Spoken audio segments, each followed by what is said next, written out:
How did artillery, specifically the Australian 9th Division's artillery, contribute to the victory at the Second Battle of El Alamein? This is the Principles of War podcast, professional military education for junior officers and senior NCOs.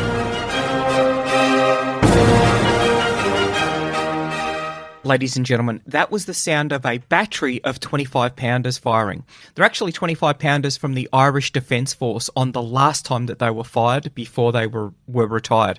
We're going to be hearing a lot more about the 25-pounder as we move from the cold and snowy Vimy Ridge to the Western Desert to a small railway stop called El Alamein as we look at the employment of artillery in the Second Battle of El Alamein.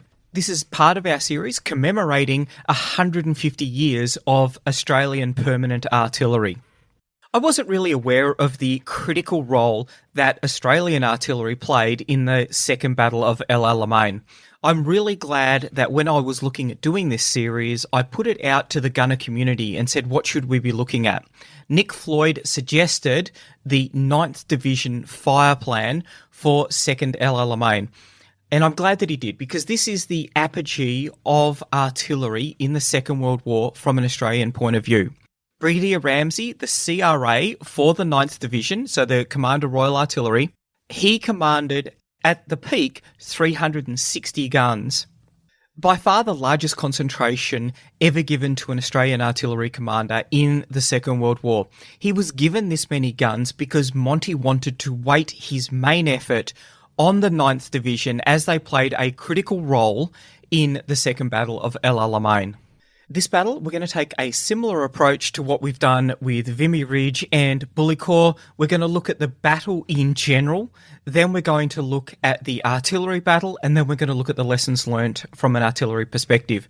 I'm also going to do a special episode on the deception plans that involved Second El Alamein, because this was fundamental to the success of the battle, and I think that there is a lot that we can learn about baking deception into the scheme of manoeuvre from the start rather than trying to bolt it on at the end. The resources for this series, we're going to be using The Development of Artillery Tactics and Equipment by Brigadier Pemberton. Now, this is a very detailed compilation of after-action reviews and lessons learnt from the employment of artillery from a British perspective in World War II. A lot of great lessons that were learnt, that were written down, and that have probably been forgotten for the conduct of Foundation warfighting today. We're going to be looking at Battle Winners by Alan Smith. I think this is Alan Smith's best book. Really interesting, details a lot of what went on from a 9th Div artillery perspective during the Western Desert Campaign, in particular Second El Alamein. The Gunners by David Horner, Do Unto Others, also by Alan Smith, Bailey's Field Artillery and Firepower. For the general overview, I've used Lieutenant General John Coates's Atlas of Australian Wars, an excellent reference for all of Australian battles. Lieutenant General Coates clearly and succinctly not only reports what happened, but also why it happened. And finally, Gunners at War by Shelford Bidwell. Now, in the introduction, he reminds the reader that during World War II, there were more gunners in the Royal Artillery than there were members of the Royal Navy. An interesting fact that highlights the importance of the role played by artillery during the Second World War. Now, a quick look at the timeline to see how things progress and lead up to the Second Battle of El Alamein. Firstly, we're going to look very quickly at the Battle of Gazala. This is the 26th of May to the 21st of June 1942, and it leads to the Gazala Gallop. The 8th Army under Lieutenant General Ritchie, he's relieved of command on the 25th of June by Claude Auchinleck. He takes command personally of the 8th Army, so he's also the C&C of Middle East Command. On the 6th of June, strategically, we see Operation Blue, and this is the German attack into the Caucasus. We see the first Battle of El Alamein, the 1st to the 27th of July. The 8th Army, fighting under Claude Auchinleck, bring the German advance to a halt. El Alamein not being too far from Cairo, the logistics side that certainly favours the Allies here. Rommel knows that he's got a very long logistics tail and he needs to either take Cairo quickly or he's going to have to withdraw. Rommel being Rommel, he's obviously very keen on taking Cairo. The 28th of August sees the Battle of Stalingrad commence. Then we've got the Battle of Alam el-Halfa. This is the 30th of August to the 5th of September. By this stage, Auchinleck's been sacked. Harold Alexander is now the commander of Middle East Command, and under him is Lieutenant General Montgomery in command of 8th Army. Alam el-Halfa is a strong defensive victory for the 8th Army. 7 weeks later, we see the Battle of El Alamein, and that lasts from the 23rd of October to the 11th of November. 3 days before the end of the battle, on the 8th of November, we've got the torch landings in Morocco and Algeria. November 19th to 23rd, in the Soviet Union, we see the launching of Operation Uranus, and that sees 300,000 Axis troops becoming encircled in Stalingrad. So we can see strategically, the picture is actually quite dire in the first half of 1942. By the end, it's looking a little bit more hopeful for the Allies. Second El Alamein represents the apogee of Australian artillery in the Second World War. Brigadier Ramsay, the Commander Royal Artillery for the 9th Division, commanded 360 guns at the peak of the battle. El Alamein would mark the last time an Australian division's organic artillery would or could be deployed to function as a whole, in concert with supporting elements, armour, engineer, signals, and the service resources, and providing an integrated artillery effect with the headquarters, field guns, anti-tank guns, anti-aircraft, and it was the last time they would be deployed in a major operation crucial to the outcome of the war. As we look at Second El Alamein, we're going to be looking for the principles of the employment of artillery. So they are cooperation, concentration of fire, economy of effort, and sustainment. And we're also going to be looking for examples of artillery tasks: suppression, neutralization, destruction, harassment, illumination, interdiction, counter-battery fires, and the coordination of fires. Second El Alamein has all of these and in spades. It is, in many respects, particularly from an artillery point of view, a World War I battle. The tactics that Monty employed have not come a long way from the Western Front, but what has come a long way is the technology available to enact those tactics. And we'll see significant advances over the way that the war was fought in World War I, particularly in the way that command and control was managed. Prior to First El Alamein, artillery had been penny-packeted out significantly, and there was very little concentration of fires. First El Alamein would see a reversal of this trend, and Montgomery would continue that, really looking to concentrate the effect of the guns. And this will be extremely well illustrated by the fire planning that was conducted by Brigadier Ramsay, who was the Commander Royal Artillery of the 9th Divisional Artillery. The fire planning there would become a template for the British Army to use throughout the rest of the war, because it enabled the rapid development of fire plans that would support a manoeuvre element. It was Brigadier Sidney Kirkman who worked around reversing this decentralisation of artillery and bringing it all back into centralised command. He acted as Montgomery's Brigadier Royal Artillery during the Western Desert Campaign. In 1941, he'd run an exercise with the division that he was supporting on cooperation between infantry and artillery. Kirkman was an artillery staff officer during the First World War, so he was less concerned about technical gunnery, but much more concerned about artillery command and control, and how to achieve cooperation and, critically, that concentration of fire. At this seminar, Monty was quite impressed by what Kirkman said, and he added at the end that the role of the gunner CO, so the commanding officer of a gunner regiment, was to firstly train his regiment, and then to train the infantry brigadier to use the regiment properly. Kirkman had been an observer on Exercise Bumper, that this was an anti-invasion exercise that had been conducted in the UK, and it highlighted the fact that many officers did not have any experience in handling large numbers of men, nor large numbers of guns, and they were handing regiments over to brigades, which was counter to the principles of concentration.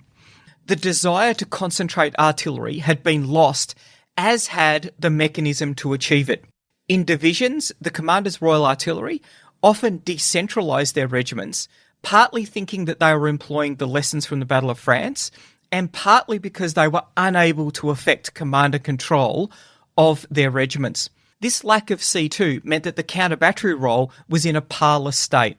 Bidwell, in describing the impact of the Second Battle of El Alamein, wrote that for the first time since the false dawn of 1940, the army moved into the assault under the protection of carefully timed and controlled programs based on the best target intelligence. 12 days and 500,000 rounds later, and the Axis defences at El Alamein were finally broken. We can't have a second Battle of El Alamein without a first, and the first was brought on by the Battle of Gazala. Let's have a look at why the Battle of Gazala was such a debacle for the Allies. Desert warfare, particularly in the Middle East, was characterised by significant logistics issues. The further an army got from its logistics base, the harder it was to keep it supplied.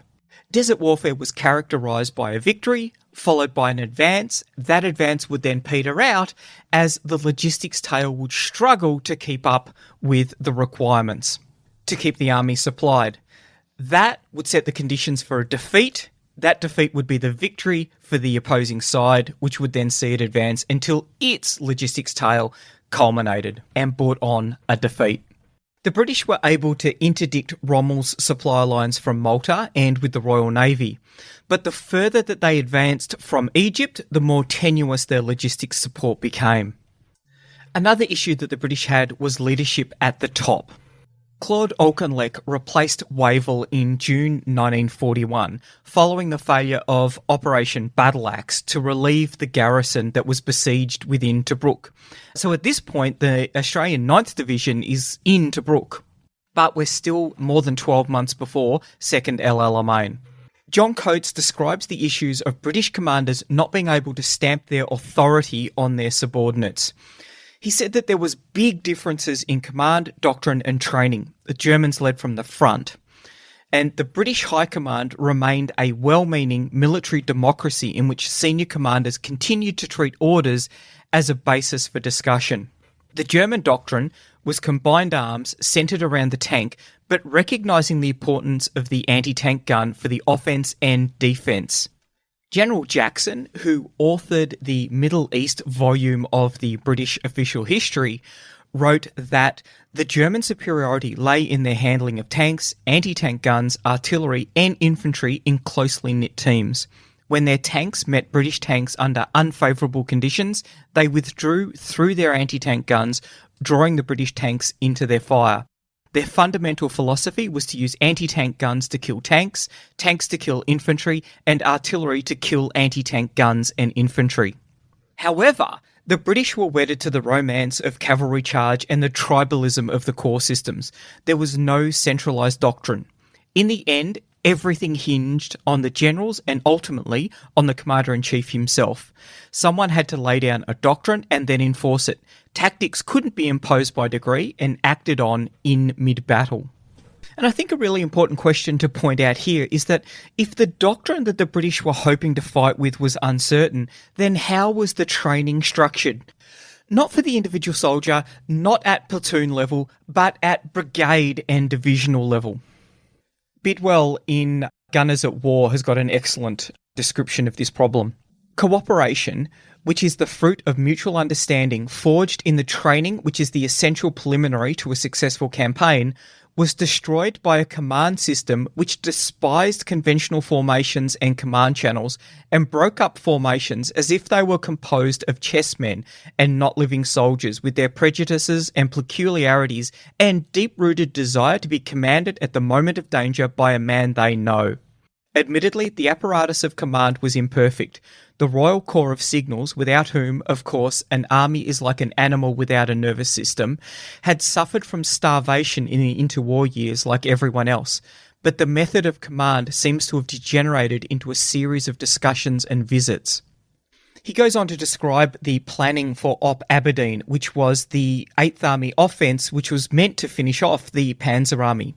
4 days elapsed before Aberdeen was decided upon, and the commander of 5th Indian Division left one discussion believing some totally different operation was intended. The whole thing is inexplicable, and not the least inexplicable feature of it is the career of General Gott, who seemed to favour these methods, and in an era when commanders were regularly sacked, survived to be recommended for the command of the 8th Army, having been worsted in almost every encounter that he had with the enemy. Everyone knows how all these extravagances ended with the arrival of Montgomery, and dull orthodoxy and military success was substituted for brilliant improvisation, confusion, heroism, and failure. The Battle of Gazala, which ran from the 26th of May 1942 through to the 21st of June, sees the town of Gazala, which is about 45 kilometres west of Tobruk, as the scene of an attack by the Panzer Army Afrika under Erwin Rommel. And on the British side, we've got Claude Auchinleck as the Commander-in-Chief of Middle East Command, and under him, 8th Army under Lieutenant General Ritchie. Rommel commences with a diversionary feint on the north or coastal edge of the British defences, whilst moving his main effort to the south of the British defensive line. However, they run into unexpected resistance from the Free French forces in the Bur Hakim box. This forced the Panzer Army Afrika to move further around and create a very long supply line for them. They formed a defensive position which backed onto an Allied minefield.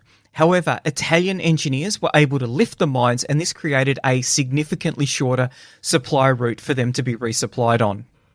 The British then executed Operation Aberdeen, which was their counterattack. However, it was poorly coordinated and the tanks were defeated in detail. They'd started the battle with around 300 tanks. This was reduced to 70 at the end of Op Aberdeen. The 8th Army conducted a withdrawal from the Gazala line in disarray. And there was confusion amongst the British commanders about the strategic intent for Tobruk. Gott, who was responsible for the defence of Tobruk, garrisoned it with 2 brigades of the 2nd South African Division under Major General Hendrik Klopper, along with a tank brigade, a motorised brigade, an infantry brigade, and an anti-aircraft brigade. Tobruk was surrounded, and the Panzer Army Afrika was able to find a weakness in the defences on the eastern side of the city, through which they attacked, and the garrison fell in just 24 hours. 33,000 men were captured, many of whom had been on the western perimeter and had not fought. There was over 1,000 vehicles in working condition, 5,000 tonnes of food, and 1,400 tonnes of petrol. Just 4 months prior, Singapore had fallen. This was another devastating blow for Churchill. Rommel pursued the retreating British 8th Army across the Egyptian border, and it was only at El Alamein where the British were able to consolidate their defensive positions and check the Axis advance. So what went wrong? Pemberton wrote, "The hopes entertained at the beginning of this period had not been fulfilled. The superiority of 8-5 in artillery with which the 8th Army accepted battle on the 27th of May had failed to produce the results expected. Granted that tank for tank, the Germans were better armed, it generally was felt that our superiority in numbers, and in particular artillery, should have discounted this with proper handling. What had gone wrong? Committees and individuals debated this question at great length, and the reasons for failure were finally stated to be as follows. The dispersion of the artillery among small bodies, not under command of the highest artillery commander who could exercise collective control. The failure to make a fire plan based on adequate reconnaissance. The confusion in the minds of many gunners resulting from the dual role of the 25-pounder as a field and anti-tank gun.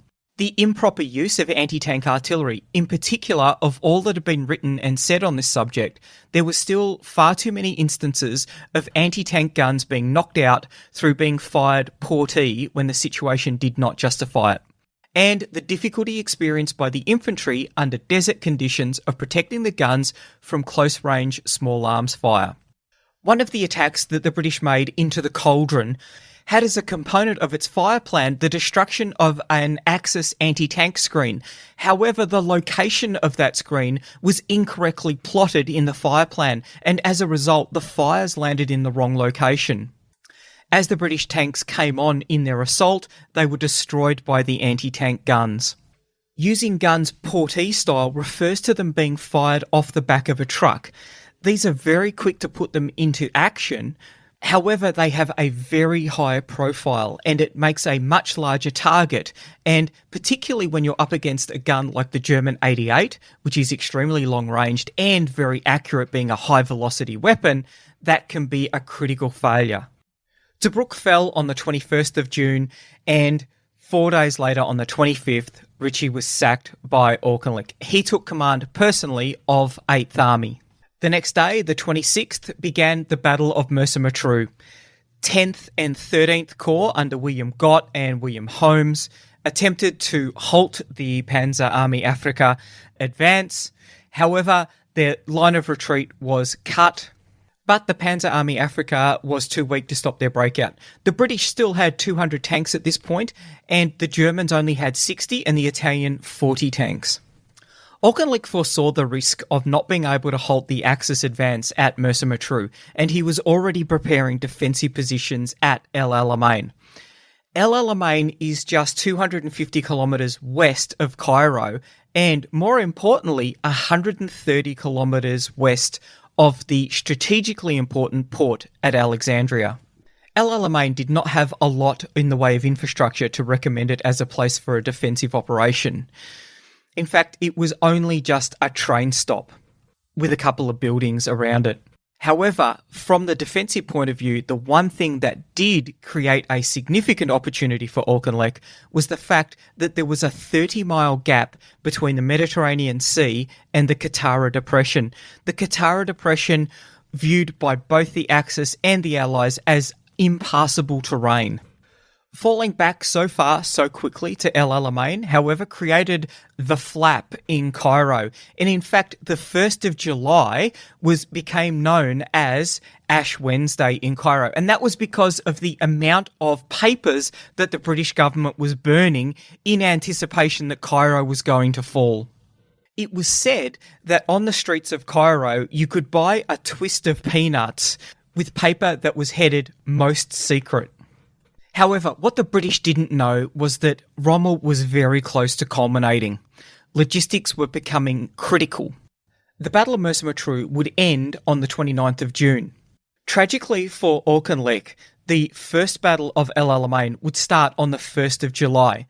Auchinleck may have understood the problems that were leading to the defeats of the 8th Army, but he was given no time whatsoever by Rommel to be able to make those adjustments to doctrine. He would be creating a defence out of ad hoc units, and in fact Bidwell in Gunners at War describes the fruit salad-like order of battle for the Royal Artillery. This was because formation titles meant little in this period. Whole regiments were missing, armoured regiments down to a few tanks, battalions to companies. Rommel's pursuit to Alamein was by a force of some 50 tanks, and his divisions were some 1,000 strong. Rommel commenced his attack at 0300 on the 1st of July, with the 90th Light Infantry Division advancing. Much of the fighting focused around the Wisat Ridge. However, stubborn defences, including concentrated artillery fires, thwarted Rommel's attempts to break through. Not only that, but the Desert Air Force was now having an increasingly large impact on the battle. They had achieved air superiority over the battle, and on the 4th of July they were able to conduct 900 sorties, both in support of the battle as it was being conducted and on the long logistics tail that Rommel was relying on to keep his forces supplied. Not only were his logistics being attrited on land, but his convoys were also being sunk at an alarming rate. In June, he only received 4,500 tonnes of supplies compared to 31,000 tonnes in May. He notified the German High Command that he would need 2 weeks to reorganise before posturing again for his next offensive. On the 4th of July, the Australian 9th Division started entering the north of the defensive position. 30th Corps had a new commander, Lieutenant General William Ransden, and on the 8th of July, Auchinleck ordered him to capture the low ridges at Tel El Isa and Tel El Mahad.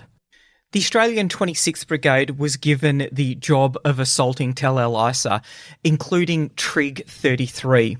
Their attack commenced at 03:30 on the 10th of July with the heaviest bombardment that had been conducted in the Western Desert up until that point.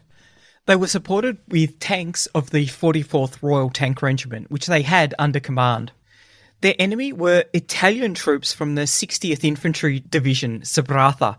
They had only just occupied hastily improvised defences, and these troops were quite inexperienced, so the barrage created a large amount of panic within their ranks.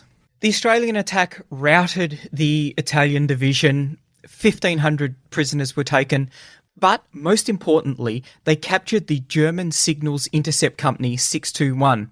Now, we're going to talk about this a lot more in our episode on deception, because this is a significant development that would have repercussions across the theatre.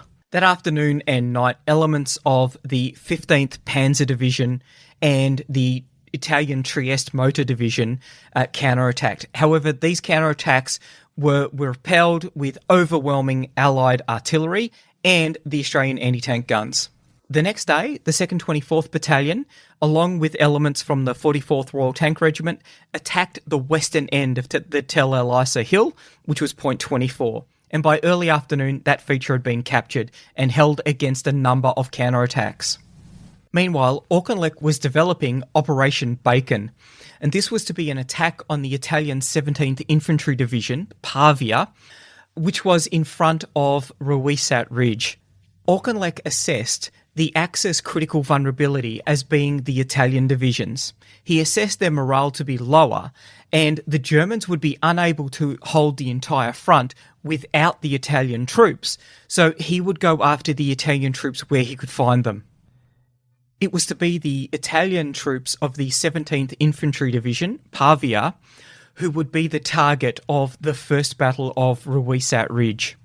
This attack would be conducted by the 4th and 5th New Zealand Brigades, with 2 armoured brigades in support.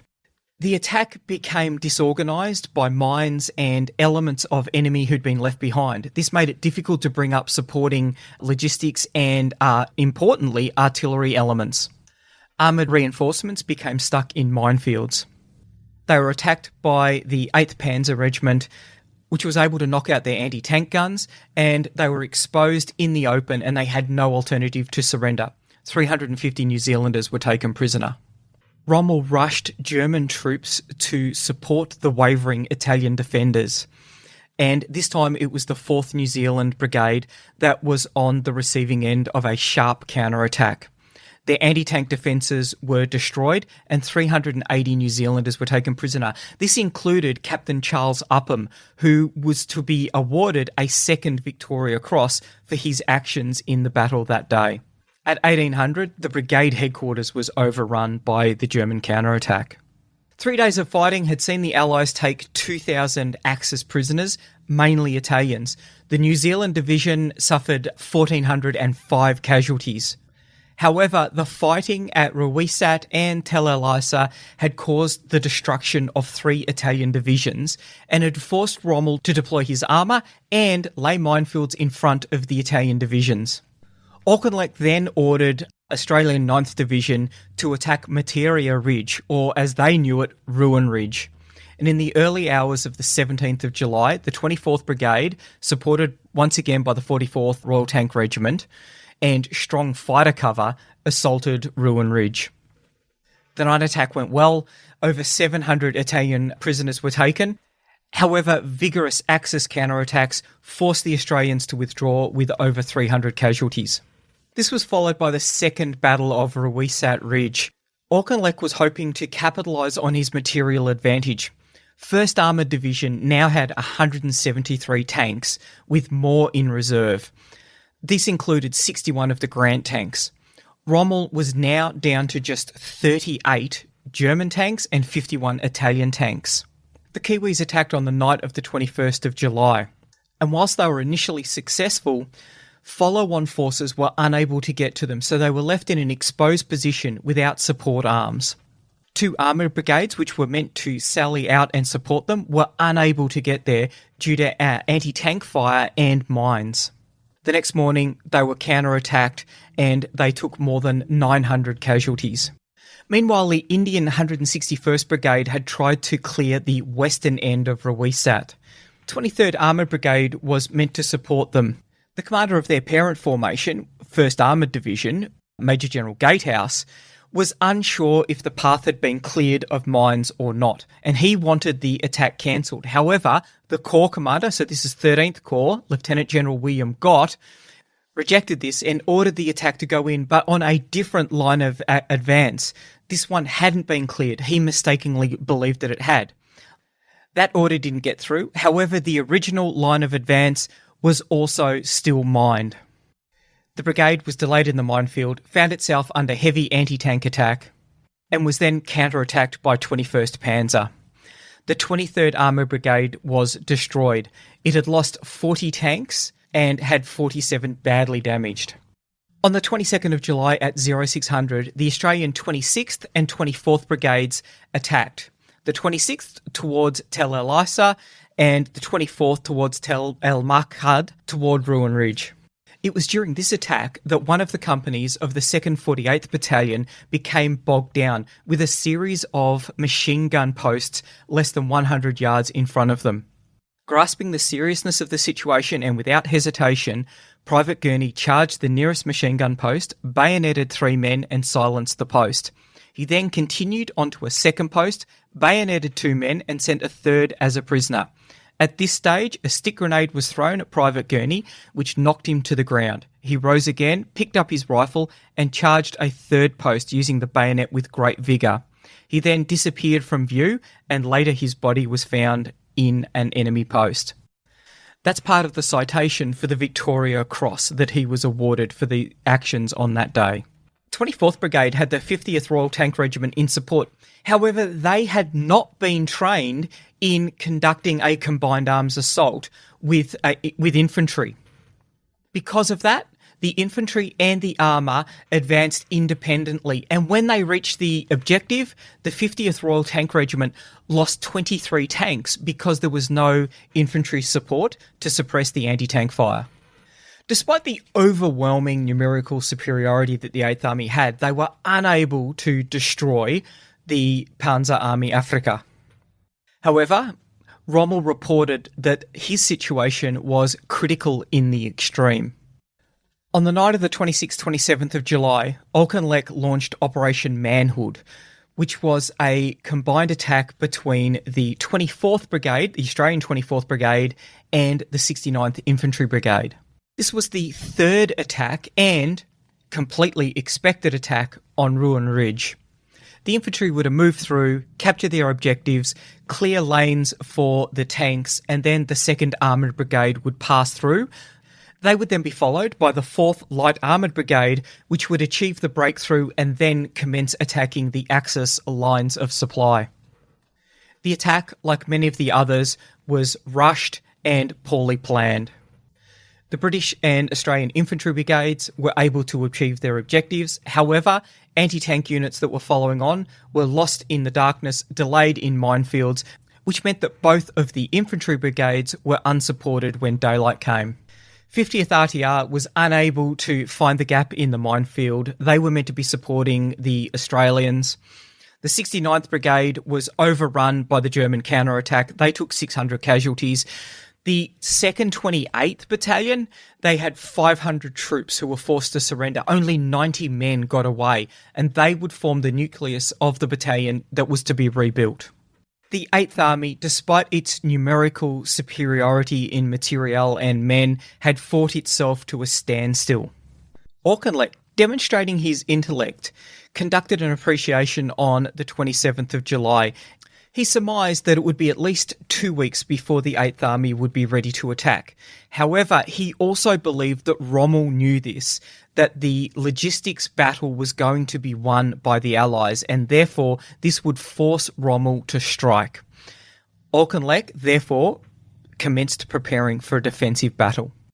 Leslie Morshead, the general commanding the 9th Division, or Ming the Merciless as he was known, wrote on the 29th, "The barometer of the 8th Army has been oscillating wildly ever since our arrival. No stability, a wealth of plans and appreciations, fighting always in bits and pieces and so defeats in detail. Formation being broken up automatically. It has been difficult and unpleasant keeping 9th Division intact. Of this action, Bidwell, in Gunners at War, wrote, "This was the last action of its kind between 25-pounders and tanks in the desert. It was also the end of an extraordinary chapter in British military history in which unorthodoxy reigned supreme, with the most disastrous results. Tactics is really rather a dull subject, except for professional tacticians, and its laws are sets of platitudes. But if ever the truth of these platitudes was given a costly demonstration, it was in the period between the beginning of the battle axe operation in the summer of 1941 and Auchinleck's stand at El Alamein. It was not merely a question of misusing the artillery, it was part of a wider malaise. Instead of concentration, there was extreme dispersion, which cannot be accounted for attributing it to Liddell-Hartism or any other theory. It seems to have grown out of the habit of planning from a small-scale map. Nothing is more deceptive than these coloured ovals and arrows unchecked by the measurement of times and distances and a look at the ground. It made control almost impossible. On the battlefield, demanding the utmost mobility, the brigades were locked up in defensive localities. The Guards Brigade group, having been fully motorised and converted into Panzer Grenadiers, were told off to garrison the Knightsbridge box and to send their transport away. In August, Churchill, on his way to meet with Joseph Stalin in Moscow, accompanied with General Sir Alan Brooke, the Chief of the Imperial General Staff, visited Cairo. In the last 6 months, he had suffered Malaya, Force Z, Burma. The Germans were advancing relentlessly in Russia. On the 1st of July, Churchill was the subject of a no-confidence vote in Parliament. It was defeated 475 to 25 in favour of the Churchill government. However, the fact that it had even been brought about showed the deteriorating political position in which Churchill found himself. Auchinleck was sacked and Harold Alexander was to take command of Near East Command. Command of the 8th Army would go to William Strafer Gott. Field Marshal Sir Michael Carver, who had served under Gott, said that he was the one person to whom all high and low turned for advice, sympathy, help and encouragement. But he also believed that Gott was too good a man to be a really great soldier. And Gott himself expressed to Alan Brooke that he was the wrong man for the task. But, if required, he would do it. Gott was a big man, aggressive, outgoing, and Churchill liked him. However, Brooke was not convinced. Brooke thought that he'd tried most of his ideas on the Boche, and that Brooke said that we want someone with new ideas and plenty of confidence in them. Gott was tired and had lost his drive, having been in the desert since the start of the war. However, it was Churchill's role to appoint the army commander, and that's what he did. I did say earlier that the Desert Air Force had achieved air superiority, not air supremacy. On the 7th of August, a Bristol Bombay from No. 216 Squadron was shot down by a Messerschmitt Bf 109. Both engines stopped, and the pilot, 19-year-old Flight Sergeant Hugh Jimmy James, managed to make a successful crash landing. However, the two Messerschmitts strafed the disabled plane, and all of those unable to escape were killed. This included Lieutenant General Gott. Reading about the Second Battle of El Alamein, many accounts talk about Montgomery coming in to command of 8th Army. Not many of the accounts mention the fact that he was Churchill's second choice. We're going to leave the story here. Next, we're going to come back and look at deception. Then we're going to study how Montgomery was able to turn around the doctrine, the tactics, and the morale of the 8th Army, because that's a fascinating story. Then we'll look at the employment of artillery, particularly 9th Divisional artillery, at the Second Battle of El Alamein. The Principles of War podcast is brought to you by James Ealing. The show notes for the Principles of War podcast are available at www.theprinciplesofwar.com for maps, photos and other information that didn't make it into the podcast. Follow us on Facebook or tweet us at Surprise Podcast. If you've enjoyed this podcast, please leave a review on iTunes and tag a mate in on one of our episodes. All opinions expressed by individuals are those of those individuals and not of any organisation.